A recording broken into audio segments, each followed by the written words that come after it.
घाटमध्ये राहणारा कोळी हा महादेव कोळीचा आहे आणि ब्रिटिशकालीन आणि निजामकालीन नोंदी सुद्धा आमच्याकडे उपलब्ध आहेत. बापाकड जातीचं प्रमाणपत्र असताना, बापाकड वैधता प्रमाणपत्र असताना मुलाला का देत नाही? या जाचकाठी फक्त मराठवाड्यातल्या लोकांनाच का लावल्या जातात? मराठवाड्यातले महादेव कोळी हे बोगस महादेव कोळी आता आमच्यावर ठपका लावला जातोय, आमच्या मुलाबाळांचं वाटोळ होतंय.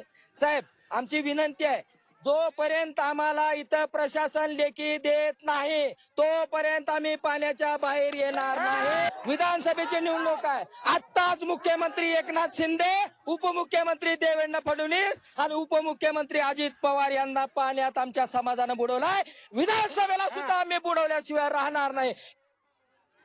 आणि याविषयी अधिक माहिती देण्यासाठी आपले प्रतिनिधी बाळ कुंद्रे आपल्या सोबत फोन लाईन वरून जोडले गेलेले आहेत. आपण पाहतोय लातूरमध्ये तेरणा नदीपात्रामध्ये आंदोलन सुरू होतं कोळी बांधवांचं आणि या दरम्यान हे आंदोलन त्यांच्या जीवावर बेतण्याची शक्यता आहे, कारण जलसमाधी आंदोलनादरम्यान 4 ते 5 कोळी बांधव हे बुडत होते. काय अधिक माहिती मिळते? दादगी येथे सकाळपासून महादेव जात वैधता प्रमाणपत्र आणि इतर मागण्यासाठी तेरणा नदी पात्रामध्ये जलसमाधी आंदोलन सुरू आहे. सकाळपासून पाहिलं तर गेल्या 4 ते 5 तासापासून जवळपास 1000 लोक जे आहे आंदोलन नदी पात्रामध्ये उभे टाकून जन आंदोलन करत आहेत. त्यामध्ये आतापर्यंत 4 जण पाण्यात बुडालेले आहेत. त्यामध्ये वयोवृद्ध 65 वर्षाचे वृद्ध सुद्धा यामध्ये समावेश आहे. दरम्यान एनडीआरएफच्या टीमने त्या चौघांनाही बाहेर काढण्यात आलेलं आहे आणि निलंगा येथे प्रत्युत्तरासाठी त्यांना हलवण्यात आलेलं आहे.